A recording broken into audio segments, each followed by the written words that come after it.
여기 자기 어미를 추위와 곤주림에 던져버리고 고기를 씹어 먹던 금수만도 못한 자식들이 있습니다.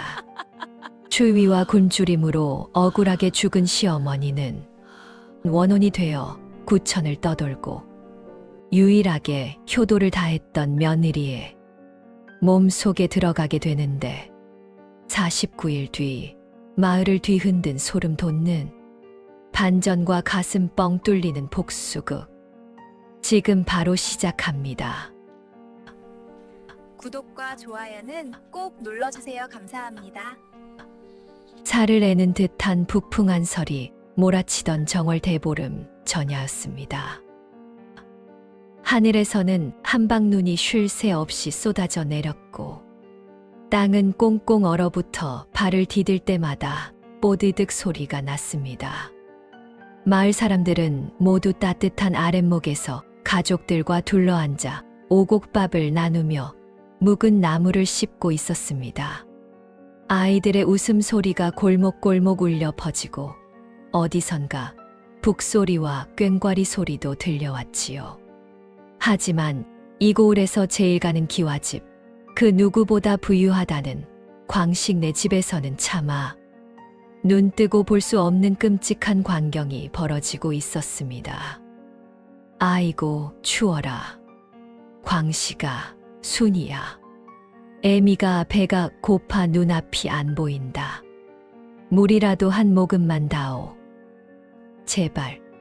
방치된 행랑채 뒷방, 장판조차 깔리지 않은 차가운 흙바닥 위에서 시어머니 조씨 부인이 덜덜 떨며 앙상한 손을 뻗었습니다. 입술은 파랗게 질려 있었고 손가락 끝은 동상에 걸려 퉁퉁 부어올라 있었지요. 며칠째 물 한 모금, 밥 한 숟갈 넘기지 못한 탓에 목소리는 바싹 말라 간신히 숨소리처럼 새어나왔습니다. 하지만 방문을 삐걱 열고 들어온 것은 따뜻한 미음도 따스한 위로의 말 한마디도 아니었습니다. 아들 광식의 서슬 퍼런 눈빛과 차가운 냉기만이 방 안으로 스며들었지요. 어머니, 아직도 안 죽고 살아 계셨소. 이 추운 날씨에도 참 즐기시기도 하시구려. 이제 그만 가셔야 우리도 이 땅을 팔아 한양으로 떠날 거 아닙니까? 매일매일 이렇게 확인하러 오는 내 수고도 좀 생각하시지요. 광식은 어머니의 떨리는 손을 거칠게 뿌리쳤습니다. 그 바람에 조씨 부인의 손은 힘없이 흙바닥에 떨어졌고 작은 신음소리가 새어나왔습니다.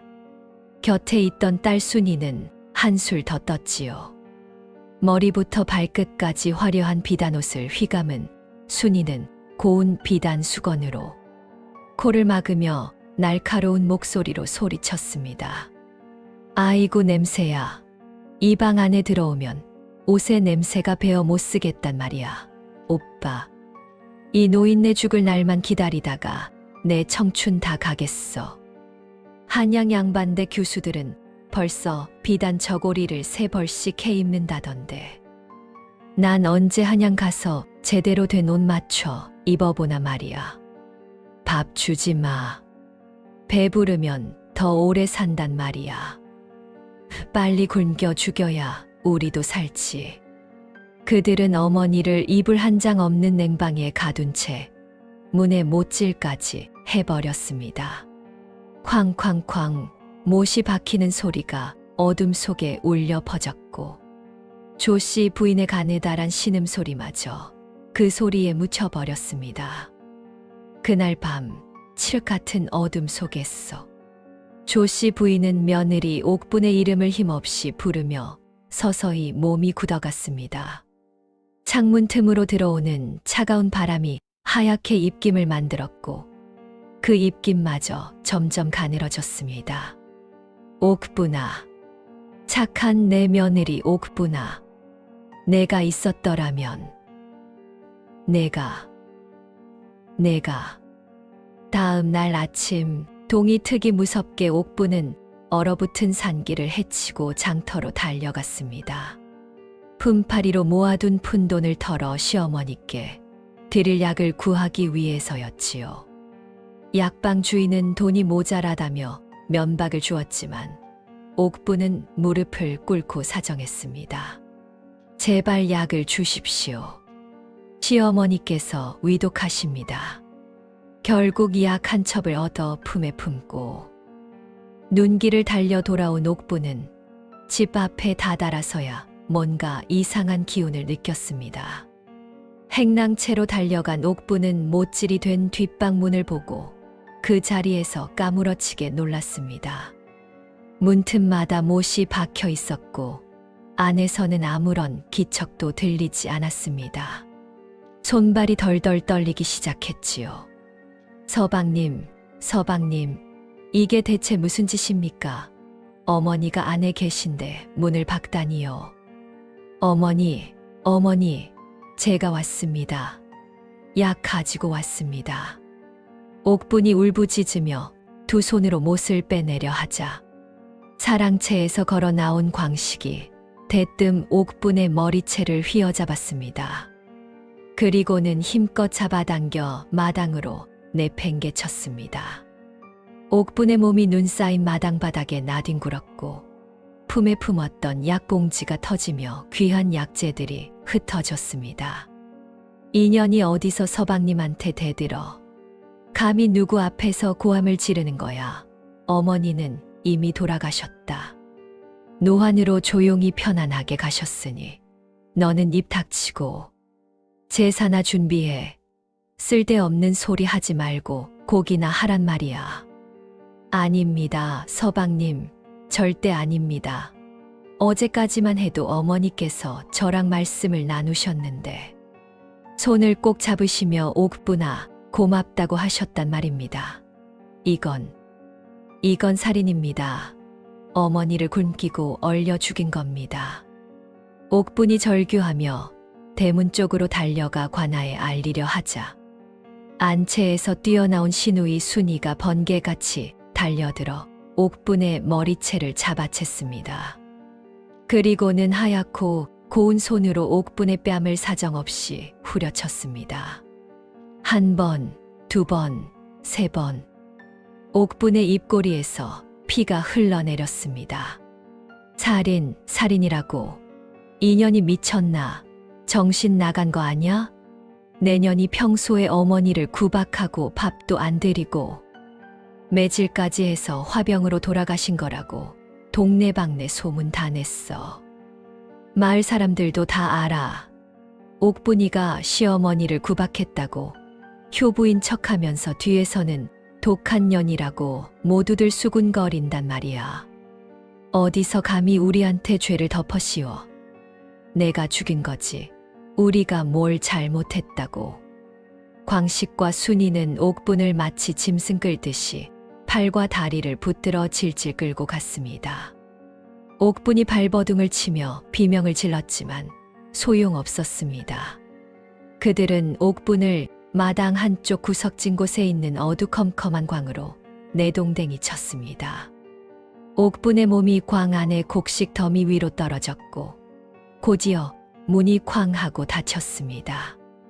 밖에서 빗장을 거는 소리, 자물쇠를 채우는 소리가 들렸지요. 그리고는 마을 사람들에게는 옥분이 갑자기 실성하여 시어머니를 해치려 했다고, 평소에도 시어머니를 학대하더니 급기야 손찌검까지 하려 했다고 거짓 소문을 퍼뜨렸지요.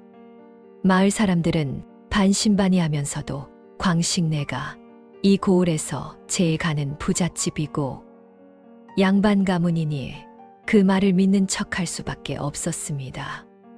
해가 저물 무렵 광식이 광 문틈으로 얼굴을 들이밀며 비아냥거리며 말했습니다. 그의 눈에는 탐욕과 악의가 가득했습니다.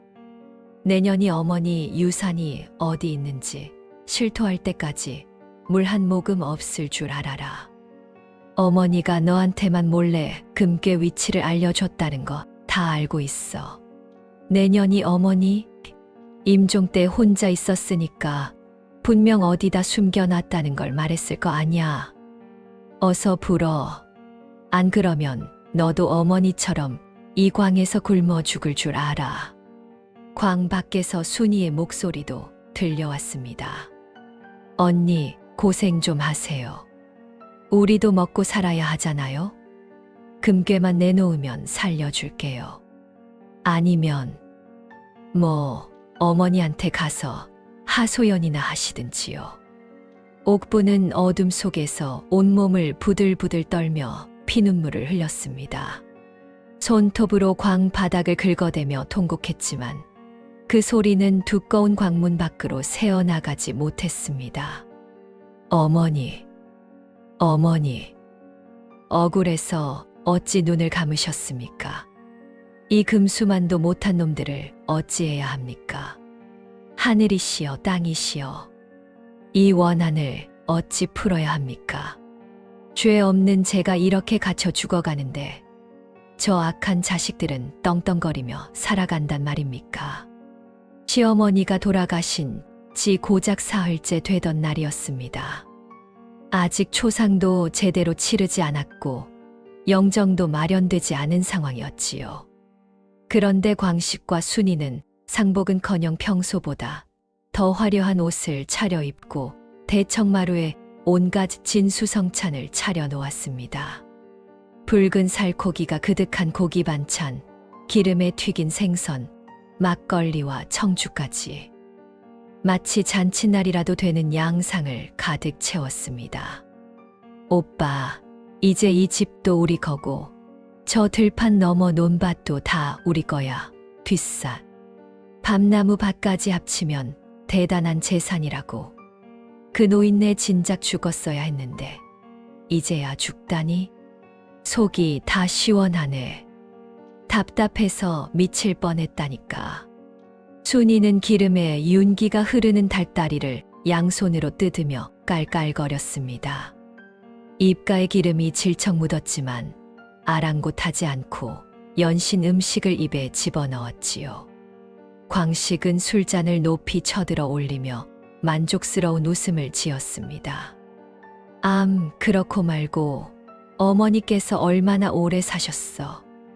이제야 우리도 좀 살만하게 됐지.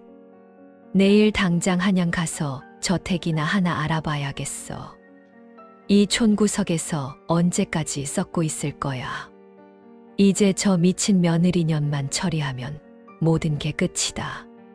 내일 당장 노비시장에 팔아버리든지 아니면 깊은 산속에 내다 버리든지 해야지. 죽든 살든 내 알바 아니야. 맞아, 오빠. 그년이 어머니 금괴 숨긴 곳을 끝까지 안 불면 어떡해. 며칠 더 굶겨볼까. 그래도 사흘이면 됐어. 사람이 며칠이나 버티겠어.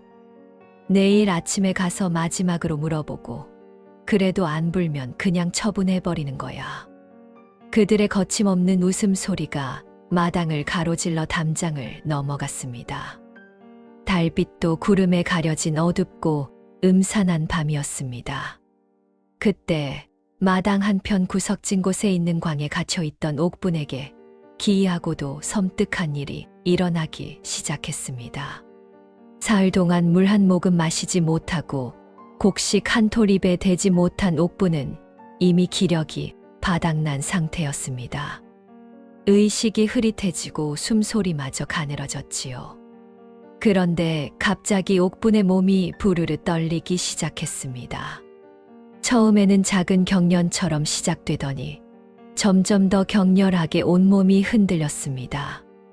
광 안의 어둠 속에서 옥분의 두 눈이 번쩍 떠졌고 눈동자가 뒤집히며 흰자위만 보이기 시작했습니다.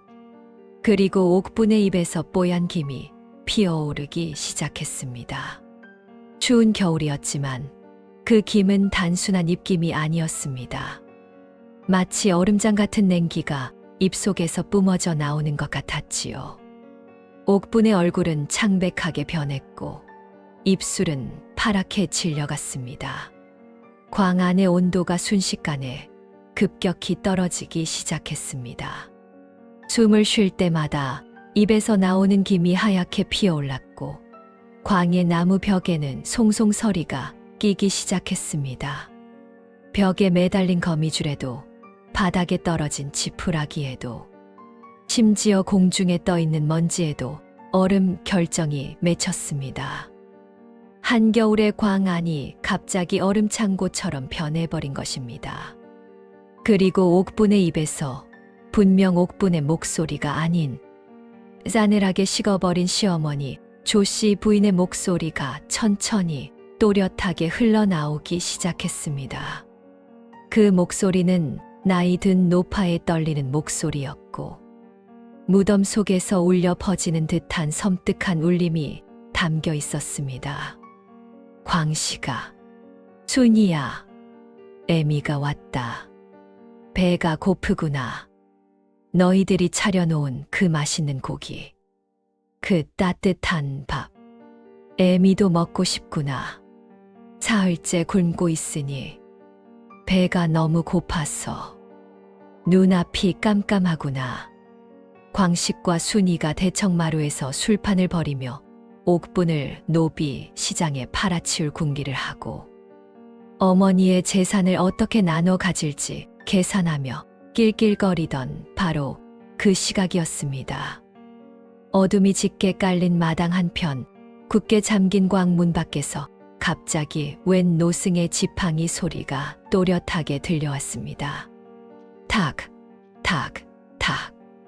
그 소리는 규칙적이면서도 묘하게 가슴을 울렸습니다. 마치 저승에서 망자를 인도하는 소리처럼, 또는 죄인의 심장을 두드리는 소리처럼 들렸지요. 대문을 두드리는 소리는 없었는데 어느새 그 지팡이 소리는 마당 안에서 울려 퍼지고 있었습니다. 허허. 이 집에 죽은 자의 곡소리가 담장을 넘어 마을로 퍼지고 산자의 악취가 구름을 뚫고 하늘을 찌르는구나. 원한이 사무쳐 땅속 깊은 곳까지 스며들었으니 이 업보를 어찌 감당하려는가. 술에 취해 눈이 풀린 채 비틀거리며 나온 광식이 대문 쪽이 아닌 마당에 서 있는 노승을 보고 깜짝 놀랐습니다. 분명 대문은 잠겨 있었는데 어떻게 안으로 들어왔는지 알 수 없었지요. 광식은 화가 치밀어 고함을 질렀습니다. 이 시끄러운 중놈은 뭐야? 어디서 담을 넘어 들어와서 헛소리를 짓거리고 있어. 당장 꺼지지 못해. 안, 그러면 관아에 고발해서 장을 치게 할 줄 알아. 하지만 애꾸눈을 한 그 노승은 광식의 협박 따위는 아랑곳하지 않았습니다. 오히려 천천히 고개를 들어 광식의 눈을 빤히 쳐다보며 빙긋 웃었지요. 달빛을 받은 노승의 한쪽 눈은 텅 비어 있었고, 남은 한쪽 눈에서는 형언할 수 없는 광채가 뿜어져 나왔습니다. 그 눈빛이 어찌나 매서운지 마치 천년 묵은 호랑이의 눈을 마주한 것처럼, 광식은 순간 전신의 소름이 쫙 돋아 그 자리에서 멈칫했습니다. 입을 떼려 해도 목구멍이 막힌 듯 소리가 나오지 않았습니다. 안채에서 소란을 듣고 나온 순이도 노승을 보고는 본능적으로 몸을 뒤로 물렸습니다. 노승이 풍기는 기운이 심상치 않았던 것입니다. 노승은 천천히 고개를 돌려 마당 구석에 있는 광 쪽을 슬쩍 바라보았습니다. 그리고는 나지막하지만 또렷하게 마치 하늘의 심판을 선포하듯 읊조렸습니다. 업보라는 것은 쌓기는 한순간이면 되지만 치우기는 천년이 걸려도 모자란 법이니라. 자식된 도리를 저버리고 인륜을 짓밟고 무고한 일을 모함한 죄. 그 무게가 산보다 무겁고 바다보다 깊도다. 오늘 밤 잃어버린 이 집의 진짜 주인장이 돌아올 것이니 너희들은 그분을 맞이할 준비들 단단히 하시게. 도망칠 생각은 말거라. 업보는 어디를 가든 따라가는 법이니까. 노승은 그 말을 마치고는 광문 쪽으로 천천히 걸어갔습니다. 광식과 순이는 몸이 얼어붙은 듯 움직일 수가 없었습니다. 노승은 광문 틈 사이로 손을 뻗어 작은 종이 한 장을 쓱 밀어 넣었습니다. 그 종이에서는 은은한 푸른 빛이 새어나왔고 광 안으로 들어가는 순간 환한 빛이 광 전체를 비추는 듯 했습니다.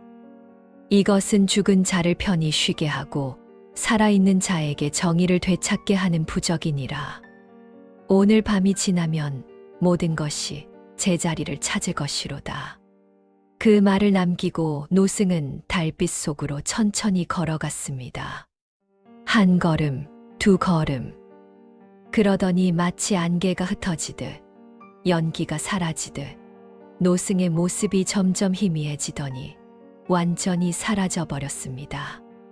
대문은 여전히 잠겨 있었고 담장에는 아무런 흔적도 없었습니다.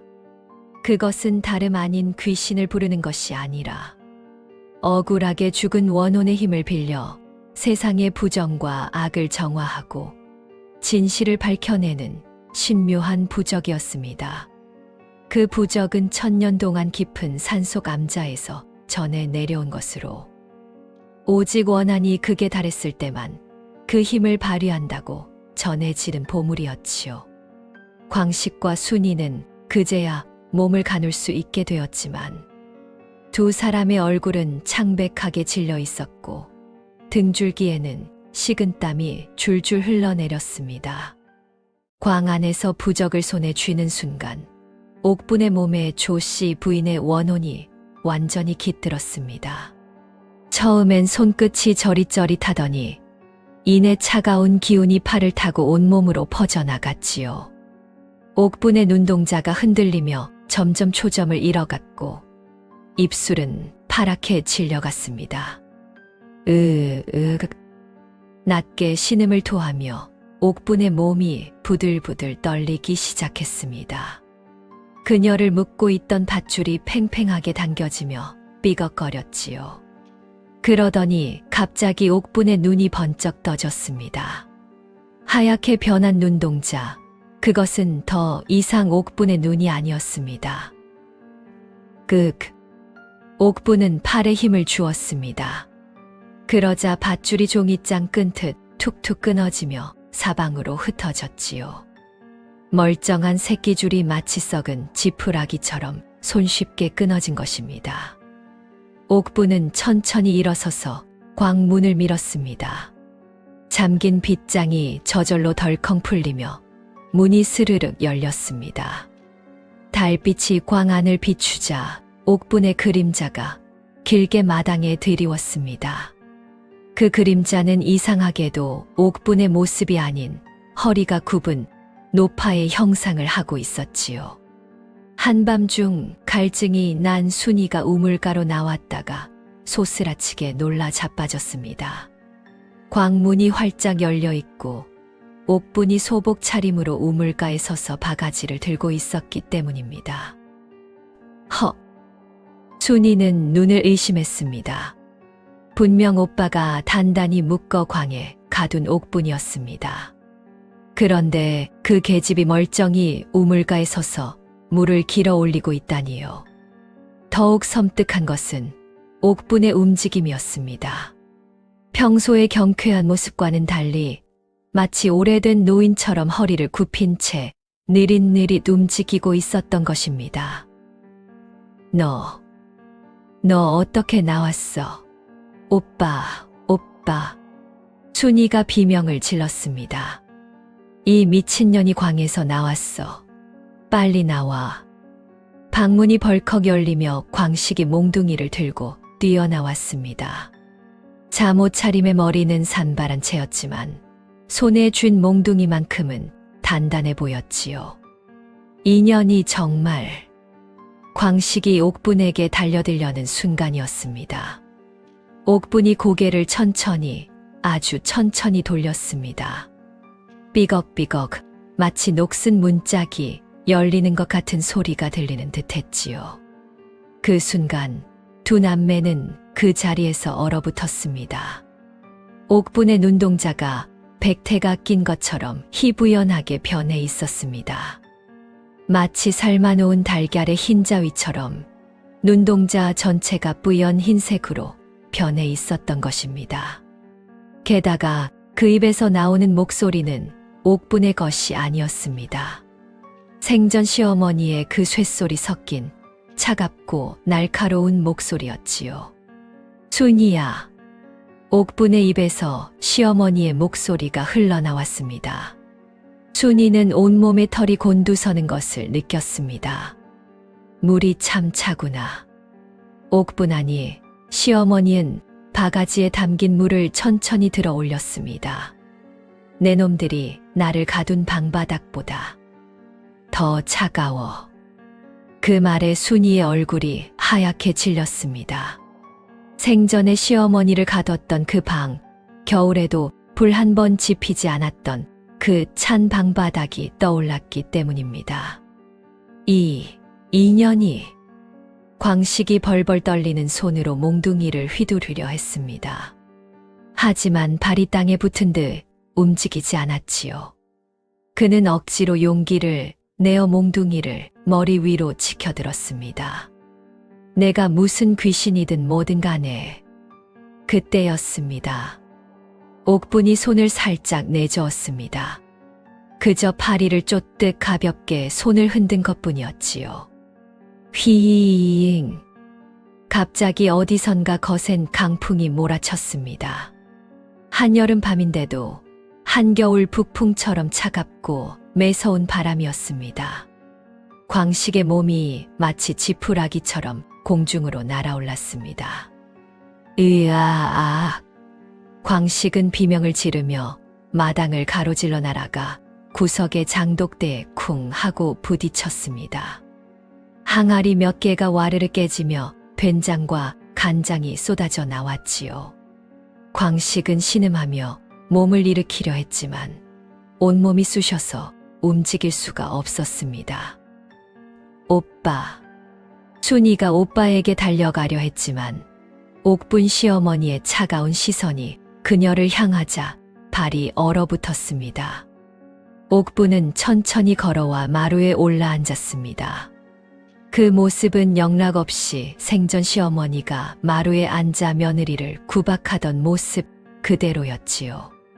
듣거라. 시어머니의 목소리가 밤 공기를 가르며 울려 퍼졌습니다. 내일은 내 49제 날이다. 광식과 순이는 숨도 제대로 쉬지 못한 채 그 자리에 엎드렸습니다. 고을 사람들을 모두 불러 모으거라. 양반집, 상놈집 가릴 것 없이 모두 말이다. 옥분의 손가락이 하나하나 펴졌습니다. 내 마지막 가는 길, 아주 성대하게 잔치를 벌여야지. 떡도 쪄라. 술도 빚어라. 돼지도 잡고 소도 잡아라. 마님. 광식이 떨리는 목소리로 말했습니다. 저희가 무슨 돈으로. 닥쳐라. 우르릉. 갑자기 하늘에서 천둥 소리가 울렸습니다. 먹구름이 몰려오며 번개가 번쩍였지요. 내 평생 이 집안을 위해 얼마나 고생했는데 마지막 가는 길에 그것도 못 차려주겠다는 게냐. 옥분의 눈에서 핏빛 눈물이 흘러내렸습니다. 만약 한 명이라도 빠지면. 시어머니는 천천히 일어서서 두 남매를 내려다보았습니다. 그날은 내 놈들의 제삿날이 될 것이다. 그 말이 떨어지자마자 옥분의 몸이 휘청거리며 그 자리에 쓰러졌습니다. 백태처럼 뿌옇던 눈동자가 다시 재색을 찾았고 차가웠던 목소리도 사라졌습니다. 여기가 어디지? 옥분은 정신을 차리며 주위를 둘러보았습니다. 하지만 아까 무슨 일이 있었는지 전혀 기억하지 못하는 듯 했지요. 광식과 순이는 부들부들 떨며 서로를 바라보았습니다. 그들의 얼굴은 새하얗게 질려 있었고 식은땀이 등줄기를 타고 흘러내렸습니다. 오빠, 저거 진짜. 닥쳐. 어서 방으로 들어가. 두 남매는 옥분을 광으로 다시 끌고 가지도 못한 채 그저 자기 방으로 도망치듯 들어갔습니다. 밤새도록 두 사람은 잠 한숨 못 이루고 덜덜 떨어야 했습니다. 마당에는 깨진 장독과 쏟아진 장이 그대로 널려 있었고 우물가에는 바가지 하나가 덩그러니 놓여 있었습니다. 그 바가지에 담긴 물은 한여름인데도 얼음장처럼 차가웠지요. 겁에 질린 남매가 방으로 도망쳐 숨은 뒤 마당에는 정막만이 흘렀습니다. 옥부는 우물가에 주저앉아 가쁜 숨을 몰아쉬었지요. 온몸에서 식은땀이 흘러내렸고 방금 전 일이 꿈인지 생시인지 구분이 가지 않았습니다. 내가 뭘 한 거지? 옥부는 떨리는 손으로 얼굴을 쓸어내렸습니다. 그때 어디선가 바람이 불어왔습니다. 한여름 밤인데도 서늘한 마치 가을바람 같은 바람이었지요. 그 바람을 타고 누군가의 목소리가 들려왔습니다. 옥부나. 옥부는 화들짝 놀라 고개를 들었습니다. 하지만 주위에는 아무도 없었지요. 달빛만이 고요히 마당을 비추고 있을 뿐이었습니다. 옥부나, 무서워 말거라. 이번엔 분명했습니다. 시어머니의 목소리였습니다. 생전에 들었던 그 날카롭고 쇳소리 섞인 목소리가 아니라 부드럽고 따뜻한 목소리였지요. 어머님? 옥부는 떨리는 목소리로 대답했습니다. 그러자 목소리는 계속 이어졌습니다. 내 말을 잘 들어라. 저 우물 바닥을 보아라. 옥부는 조심스럽게 우물을 들여다보았습니다. 깊고 어두운 우물 속 희미한 달빛이 수면에 반짝이고 있었지요. 저 우물 바닥에 내가 생전에 쓰던 가마솥이 하나 가라앉아 있다. 가마솥이요?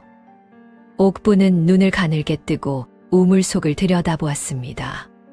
하지만 너무 깊어서 바닥은 보이지 않았지요. 그렇다. 내가 죽기 전날 밤 마지막 힘을 다해 그 안에 무언가를 넣어 우물에 던져 넣었느니라. 시어머니의 목소리에는 한이 서려 있었습니다. 그 안에 내가 살 길이 있고 저놈들을 벌할 비수가 들어있느니라. 어서 꺼내거라. 하지만 어머님, 이 깊은 우물을 두려워 말거라. 내가 돕겠다. 그 말이 떨어지자 옥분의 몸이 저절로 움직이기 시작했습니다. 마치 누군가 보이지 않는 손으로 이끄는 것처럼 옥분은 우물가에 걸린 두레박 줄을 풀었습니다. 이 줄로는 너무 짧습니다. 헛간에 가거라. 거기 3배 줄이 있느니라. 옥부는 시어머니가 시키는 대로 헛간으로 갔습니다. 과연 구석에 긴 3배의 줄이 감겨 있었지요. 옥부는 그 줄을 가져와 우물가의 두레박 줄과 단단히 묶었습니다. 이제 내려보내거라. 천천히 조심스럽게. 옥부는 긴 줄 끝에 갈고리를 묶어 우물 속으로 천천히 내려보냈습니다. 줄이 한참을 내려가더니 마침내 바닥에 닿는 느낌이 들었지요. 이제 좌우로 움직여 보거라. 솥단지를 걸어야 한다. 옥부는 땀을 뻘뻘 흘리며 줄을 좌우로 흔들었습니다. 한참을 고군분투한 끝에 마침내 철컹 하는 소리와 함께 무언가 걸리는 느낌이 들었습니다. 걸렸다. 어머님 걸렸어요. 잘했다. 이제 천천히 끌어올려라. 옥부는 있는 힘을 다해 줄을 끌어올리기 시작했습니다. 무거운 솥단지가 물속에서 천천히 올라오고 있었지요. 한 뼘, 두 뼘, 팔이 후들거리고 손바닥에 물집이 잡혔지만 옥부는 이를 악물고 계속 줄을 당겼습니다. 한참을 끌어올렸을까요? 마침내 작은 솥단지가 우물 입구로 모습을 드러냈습니다. 뚜껑이 단단히 덮인 무쇠 솥단지였지요. 세월이 흘러 녹이 슬었지만 아직도 단단해 보였습니다. 옥부는 마지막 힘을 다해 솥단지를 우물가로 끌어올렸습니다. 쿵 하는 소리와 함께 솥단지가 땅에 내려앉았지요. 휴. 옥부는 그 자리에 주저앉아 거친 숨을 몰아쉬었습니다.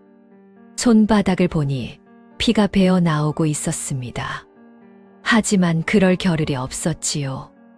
떨리는 손으로 솥단지 뚜껑을 열었습니다. 꽉 막혀 있던 뚜껑이 삐걱거리며 열렸습니다. 그 안에는 이게 옥분의 눈이 휘둥그레졌습니다. 솥단지 안에는 남매가 그토록 찾아 헤매던 금괴 몇 덩이가 들어 있었습니다. 달빛을 받아 은은하게 빛나는 금괴들, 아마도 5덩이는 좋게 되어 보였지요. 하지만 옥분의 눈길을 사로잡은 것은 금괴가 아니었습니다. 금괴들 사이에 조심스럽게 접혀진 한지 한 장이 있었던 것입니다. 옥분은 떨리는 손으로 그 종이를 꺼냈습니다. 종이를 펼치는 순간 옥분은 숨이 막혔습니다. 조씨 부인이 죽기 직전 손가락을 깨물어 혈서로 쓴 유서였습니다. 삐뚤빼뚤한 글씨, 곳곳에 핏물이 번진 종이. 하지만 그 글씨 하나하나에는 시어머니의 한과 절망이 절절히 배어 있었지요. 옥부는 떨리는 손으로 유서를 읽기 시작했습니다. 나 조씨는 이 글을 남기노라. 내 자식 광식과 순이는 불효막심하여 이 어미를 방에 가두고 굶기며 매질하였도다. 사흘에 한 번 쭉정이 쌀 한 줌, 썩은 김치 몇 조각이 내게 주어진 전부였도다. 추운 겨울에도 불 한 번 지펴주지 않았고 더운 여름에도 물 한 그릇 떠다 주지 않았도다. 내 재산을 탐한 저것들은 나를 죽음으로 몰아넣고 있도다. 옥분의 눈에서 눈물이 흘러내렸습니다. 계속 읽어 내려갔습니다. 이에 나는 내 모든 재산을 며느리 옥분에게 물려주노라. 이 집의 땅 문서, 저 우물가의 감나무밭 문서, 그리고 이 금괴들 모두를. 옥분이는 나에게 유일하게 따뜻한 밥 한 그릇, 따뜻한 말 한마디 건넨 사람이었도다. 비록 며칠뿐이었으나 그 따뜻함을 잊을 수 없도다. 부디 옥분이는 이것으로 이 집을 떠나 새 삶을 살기를. 그리고 저 불효 자식들에게는 마땅한 벌이 내리기를. 이 혈서가 증거가 되기를. 걸륭 49년 6월 초사흘 조씨 손가락을 깨물었으다. 옥부는 혈서를 가슴에 꼭 껴안았습니다. 눈물이 멈추지 않았지요. 시어머니의 마지막 순간이, 그 고통이, 그 외로움이 고스란히 전해졌습니다. 어머님, 어머님. 옥부는 흐느꼈습니다. 그때 다시 시어머니의 목소리가 들려왔습니다. 옥부나, 울지 마라. 이제 내가 할 일이 있지 않느냐. 옥부는 눈물을 닦으며 고개를 들었습니다. 그렇습니다. 어머님. 옥부는 혈서를 조심스럽게 접어 품 안 깊숙이 넣었습니다. 그리고 이를 갈았지요. 눈빛이 달라졌습니다. 무섭게 빛나는 눈빛이었습니다. 어머니, 내일 모든 것을 끝내겠습니다. 옥부는 결연한 표정으로 일어섰습니다. 달빛 아래 그녀의 그림자가 길게 드리워졌고 그 그림자는 마치 두 사람이 나란히 서 있는 것처럼 보였습니다. 바람이 한 번 더 불어왔습니다. 그 바람 속에서 시어머니의 목소리가 희미하게 들려왔습니다. 고맙다, 옥부나. 내일이면 모든 것이 끝나리라. 옥부는 하늘을 올려다보았습니다. 구름 사이로 별들이 반짝이고 있었지요. 그중 유난히 밝게 빛나는 별 하나가 옥분을 내려다보는 것 같았습니다. 기다리세요, 어머님. 내일이면 어머님께서 편히 쉬실 수 있을 겁니다. 옥분은 솥단지를 다시 덮고 조심스럽게 헛간 구석에 숨겼습니다. 그리고 광으로 돌아가 문을 닫았지요. 이제 내일만 기다리면 되는 것입니다. 광 안에서 옥부는 품 안의 혈서를 한 번 더 만져보았습니다. 마른 피가 손끝에 느껴졌습니다. 시어머니의 마지막 피, 마지막 힘으로 쓴 그 글씨. 내일, 내일이면. 옥부는 눈을 감았습니다. 하지만 잠은 오지 않았습니다. 내일 벌어질 일들이 머릿속을 스쳐 지나갔지요. 먼동이 트기 시작했습니다. 49제 날이 밝아오고 있었습니다. 드디어 시어머니 조씨 부인의 49제 날이 밝았습니다. 새벽부터 광식과 순이는 부산하게 움직였습니다. 시어머니의 경고가 무서워 고을 사람들을 모조리 불러 모았지요. 심부름꾼을 이 집 저 집 보내 초상집도 아닌데 사람들을 모으니 마을 사람들은 수군거리며 하나둘 모여들었습니다. 이상한 일도 다 있네. 49제에 이렇게 사람을 부르다니. 뭔가 꺼림칙한데. 그래도 가봐야지. 안 가면 무슨 일이 생길지 모르니. 마당에는 기름진 고기와 술이 가득했습니다. 돼지 한 마리를 통째로 삶았고 닭도 여러 마리 잡았지요. 떡시루에서는 김이 모락모락 피어올랐고 술독에서는 막걸리 냄새가 진동했습니다. 평소 같으면 즐거운 잔치상이었겠지만 묘하게도 분위기가 음산했습니다. 저 상을 차리는데 돈이 얼마나 들었을까? 아니, 그것보다 저 집이 어디서 돈이 났길래. 마을 사람들은 웅성거렸지요. 아니, 상주놈들 안색이 왜 저래? 귀신이라도 본 사람 마냥 창백하네. 정말 그랬습니다. 광식과 순이의 얼굴은 하얗게 질려 있었고 눈 밑에는 시퍼런 다크서클이 내려앉아 있었습니다. 밤새 한숨도 못 잔 얼굴이었지요. 두 사람은 손님들에게 술을 권하면서도 계속 안방 쪽을 힐끔힐끔 쳐다보았습니다. 저 사람들 왜 저러나? 며느리는 또 어디 갔나? 아, 그 며느리 말이야? 미쳤다는 소문이 돌더니만. 쉿! 작은 소리로. 상주들이 듣는다. 마을 사람들은 수군거렸습니다. 하지만 정작 오늘의 주인공이어야 할 며느리, 옥부는 보이지 않았지요. 시간이 흘러 해가 중천에 떴습니다. 스님이 도착해 독경을 시작했고 사람들은 상 앞에 둘러앉아 고개를 숙였습니다. 목탁 소리가 마당에 울려 퍼졌지요. 나무 아미타불 관세음보살. 그때였습니다. 에헴.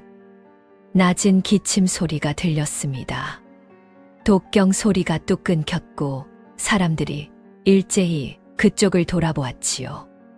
안방 문이 벌컥 열렸습니다. 거기엔 소복을 정갈하게 차려입은 옥분이 무표정한 얼굴로 걸어 나오고 있었습니다. 하얀 소복에 흰 수건을 머리에 두르고 얼굴에는 아무런 표정도 없었지요. 마치 혼이 빠진 사람처럼, 아니 혼이 바뀐 사람처럼 보였습니다. 아, 며느리가 나오네. 하지만 곧 사람들은 이상한 점을 눈치챘습니다. 옥분의 걸음걸이가 기묘했습니다. 평소의 옥분은 젊은 여인답게 경쾌하게 걸었지요. 하지만 지금의 옥분은 발꿈치를 들고 사뿐사뿐 걷고 있었습니다. 허리를 약간 굽히고 한 걸음 한 걸음 조심스럽게 내딛는 모양새가. 저 걸음걸이. 돌아가신 조씨 마님이랑 똑같은데? 나이든 마을 사람들이 술렁이기 시작했습니다. 살아생전 조씨 부인을 봤던 사람들은 등골이 오싹해졌지요. 저 걸음걸이, 저 자세는 분명 조씨 부인의 것이었습니다. 광식의 얼굴이 더욱 새하얗게 변했습니다. 그는 벌떡 일어나 소리쳤습니다. 2년 사람들 앞에서 무슨 망신을 주려고 기어 나와 목소리가 떨리고 있었습니다. 두려움에 질린 목소리였지요. 당장 들어가지 못해 미친년이 사람들 앞에서. 순이도 옆에서 거들었습니다. 오라버니 말씀 못 들었어. 어서 들어가. 하지만 옥부는 꿈쩍도 하지 않았습니다. 그저 광식을 향해 천천히, 아주 천천히 고개를 돌렸지요. 삐걱 하는 소리가 들리는 것 같았습니다. 그리고는 광식을 뚫어지게 쳐다보았습니다. 마을 사람들은 숨을 죽였습니다. 묘한 긴장감이 흘렀지요. 스님도 목탁을 멈추고 지켜보고 있었습니다. 옥분이 입을 열었습니다. 하지만 옥분의 입에서 나온 것은 옥분의 목소리가 아니었습니다. 굵직하고 서늘한 나이 든 여인의 목소리였지요. 바로 시어머니 조씨 부인의 목소리였습니다. 광식이 뒷걸음질 쳤습니다. 마을 사람들이 웅성거렸습니다. 저 목소리. 조씨 마님 목소리 아닌가? 옥분하니 조씨 부인은 계속 말했습니다. 내가 보낸 고기가 아주 맛나 보이누나. 옥분의 손가락이 상 위의 돼지고기를 가리켰습니다. 기름이 주르륵 흐르는 것이 참으로 먹음직스럽구나. 평생 이런 고기를 먹어본 적이 없었는데 목소리에 원한이 서려 있었습니다. 그런데 애미는 목이 말라 먹을 수가 없구나. 광식과 순이의 얼굴이 흙빛으로 변했습니다. 물 좀 다오. 옥분의 손이 천천히 들려 광식을 가리켰습니다. 그날 밤 내가 걷어찬 그 물그릇 말이다. 으악! 광식이 비명을 지르며 뒤로 넘어졌습니다. 마을 사람들이 소란스러워졌지요. 무슨 일이야?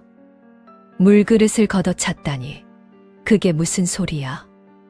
옥분의 입에서 조씨 부인의 목소리가 계속 흘러나왔습니다. 그날 밤 목이 타서 물 한 모금만 달라 했더니 내 놈이 물그릇을 걷어차며 뭐라 했더냐? 광식은 대답하지 못하고 바들바들 떨기만 했습니다. 마당에 모인 100여 명의 고을 사람들이 물을 끼얹은 듯 조용해졌습니다. 숨소리조차 삼킬 듯한 정적 속에서 광식과 순이는 사르르 무릎을 굽히며 바닥에 주저앉았습니다. 두 사람의 얼굴은 백지장처럼 하얗게 질려 있었습니다. 어머니, 말도 안 돼. 이게 무슨 귀신 씨나라 까먹는 소리야. 너 2년 대체 무슨 요술을 부리는 거야. 순이가 분노와 공포가 뒤섞인 표정으로 달려들어 옥분의 뺨을 때리려 손을 번쩍 올린 순간 옥분의 눈이 번쩍 빛나더니 순이의 손목을 단숨에 낚아챘습니다. 우드득 뼈마디가 어긋나는 소리가 마당 전체에 울려 퍼졌지요. 순이가 비명을 질렀습니다.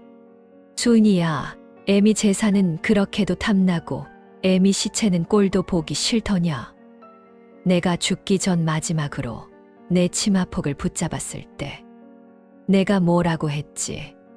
더러운 손 치우라며 내 손가락을 발로 짓밟지 않았느냐. 내 죽어가는 손가락을 말이다. 옥부는 떨리는 손으로 품 안에서 우물 속 가마솥에 숨겨두었던 피로 쓴 유서혈서를 꺼내 하늘 높이 치켜들었습니다. 핏빛으로 물든 종이가 햇살에 붉게 빛났습니다. 사람들이 일제히 숨을 죽였습니다. 고을 사람들이여 똑똑히 보시오. 여기 내 아들과 딸이 나를 냉방에 가두고 굶겨 죽였다는 명백한 증좌가 있소. 이 혈서에는 내가 겪은 모든 고통과 학대가 낱낱이 기록되어 있소. 나 조씨는 이 모든 재산을 내 지극한 며느리 옥분에게 물려줄 것이며 저 금수만도 못한 남매를 당장 내 집에서 끌어낼 것을 천지신명께 맹세하며 명하노라. 마당에 모인 사람들 사이에서 웅성거림이 일기 시작했습니다. 광식은 땅바닥에 주저앉은 채 벌벌 떨고만 있었습니다. 마을 사람들이 분노하여 소리쳤습니다. 저런 죽일 놈들을 봤나? 당장 관하로 끌고 가라. 부모를 굶겨 죽이다니 천벌을 받을 놈들이야. 저런 패륜아들은 곤장 100개로도 모자라. 사람들의 외침이 거세지자 당황한 광식이 눈이 뒤집혀 소리쳤습니다. 저건 가짜야. 거짓말이라고. 저 며느리년이 위조한 거야.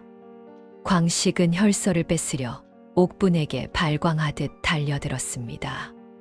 바로 그 순간 맑디 맑던 하늘에서 갑자기 마른 하늘에 날벼락이 꽝 하고 천지를 뒤흔들며 떨어졌습니다.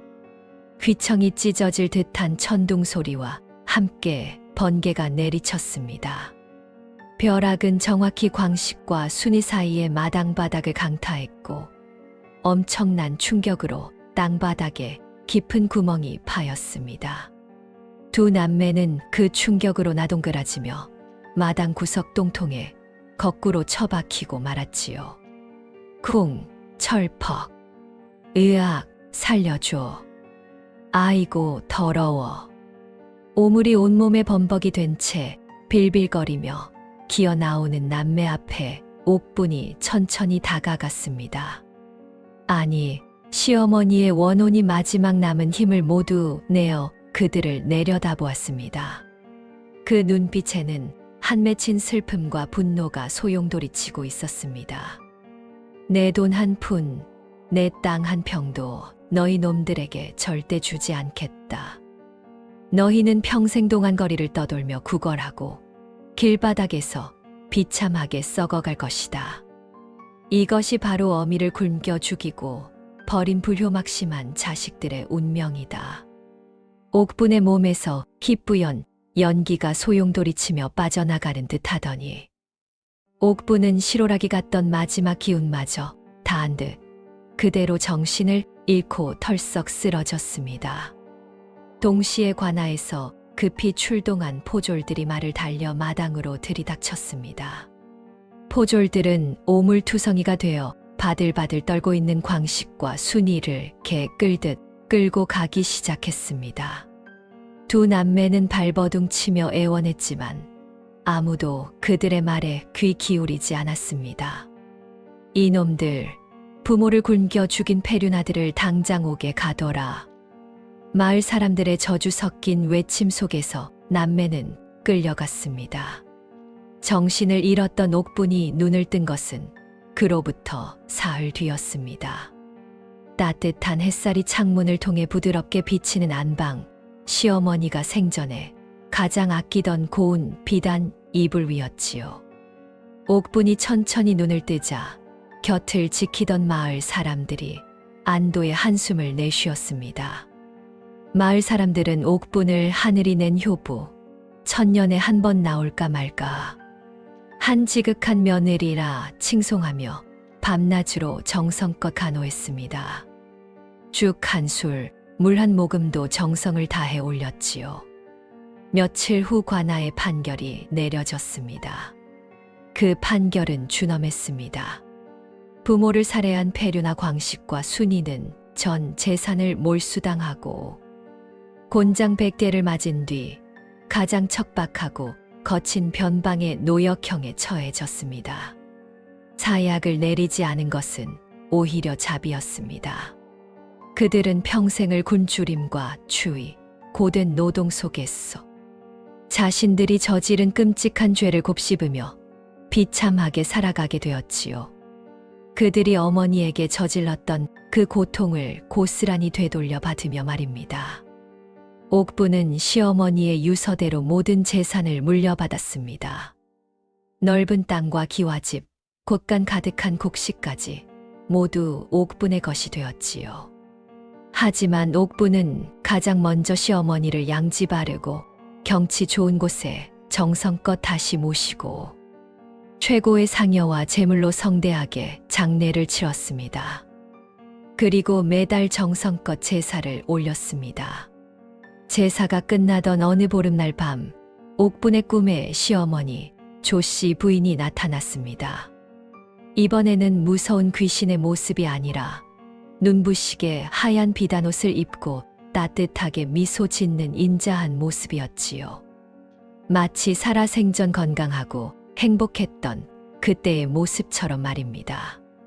옥분아, 이제야 내 마음이 편하구나. 내 덕분에 내 한이 모두 풀렸다. 고맙다. 정말로 고맙다. 내가 있어 내가 이승에서 받은 고통이 조금은 위로가 되는구나. 시어머니는 옥분의 손을 따뜻하게 한 번 꼭 잡아주었습니다. 그 손길은 봄날의 햇살처럼 포근했습니다. 그리고는 환한 빛으로 변하더니 한 마리 하얀 나비가 되어 달빛 속으로 훨훨 날아갔습니다. 옥분은 창가에 서서 그 뒷모습을 바라보며 행복한 눈물을 주르르 흘렸지요. 그 눈물은 슬픔이 아니라 기쁨과 안도의 눈물이었습니다. 그 후 옥분은 그 막대한 재산을 혼자만을 위해 쓰지 않았습니다. 옥분은 마을 한가운데 자선당이라는 넓은 건물을 세웠습니다. 그곳에서 배고픈 이들에게는 따뜻한 밥과 국을 주고 추위에 떠는 이들에게는 두터운 옷과 이불을 나누어 주었습니다. 병든 이들에게는 약을 지어주고 배우지 못한 아이들에게는 글을 가르쳤지요. 제가 받은 이 복은 저 혼자만의 것이 아닙니다. 하늘이 주신 이 재산으로 어려운 이웃을 돕는 것이 시어머니의 뜻이자 제 도리입니다. 옥분의 덕망과 선행은 입에서 입으로 전해져 멀리 한양까지 알려졌습니다. 마침내 나라에서는 그녀의 지극한 효심과 정절, 그리고 자비로운 마음을 기리기 위해 효부문을 세웠습니다. 온 고을 사람들이 모여 축하했고 옥분의 이야기는 전국 팔도에 퍼져나갔습니다. 옥분은 이후 마음씨가 착하고 학식이 깊은 젊은 선비를 만나 혼인을 하였습니다. 두 사람은 서로를 아끼고 존중하며 아름다운 가정을 꾸렸지요. 그들은 건강한 자식들을 낳았고 오래오래 행복하게 살았습니다. 옥분의 자식들 또한 어머니를 그대로 닮아 효심이 깊고 이웃을 사랑할 줄 아는 사람으로 자랐습니다. 그들은 어머니가 세운 자선당을 대대로 이어받아 더욱 크게 키워나갔지요. 그 집안은 대대로 복을 받아 고을에서 가장 존경받는 명문가가 되었습니다. 사람들은 옥분의 집안을 보며 말했습니다. 저것 보아라. 착한 마음과 효심이 얼마나 큰 복을 부르는지. 그리고 이 이야기는 오늘날까지도 전해져 효도와 선행의 귀감이 되고 있답니다. 오늘 이야기가 가슴에 와닿으셨다면 구독과 좋아요 부탁드리고 여러분의 생각은 댓글로 남겨주세요. 다음에도 더 통쾌하고 감동적인 야담으로 찾아오겠습니다. 시청해 주셔서 감사합니다.